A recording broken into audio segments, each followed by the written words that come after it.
আসসালামু আলাইকুম এভরিওয়ান, কেমন আছেন সবাই? আশা করি ভালো আছেন। প্রাইমারির প্রধান শিক্ষকের যেই সার্কুলারটা কিছুদিন আগে দিয়েছিল ওইটা বাতিল করা হয়েছে। এখন নতুন একটা সার্কুলার দিয়েছে।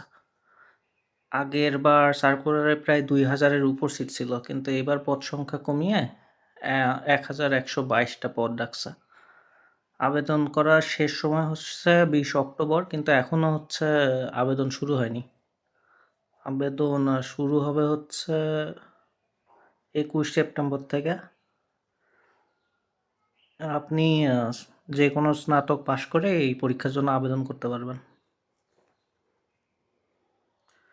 পরীক্ষাটা হবে হচ্ছে ৯০ মার্কের হচ্ছে এমসিকিউ আর ১০ মার্কের ভাইবা।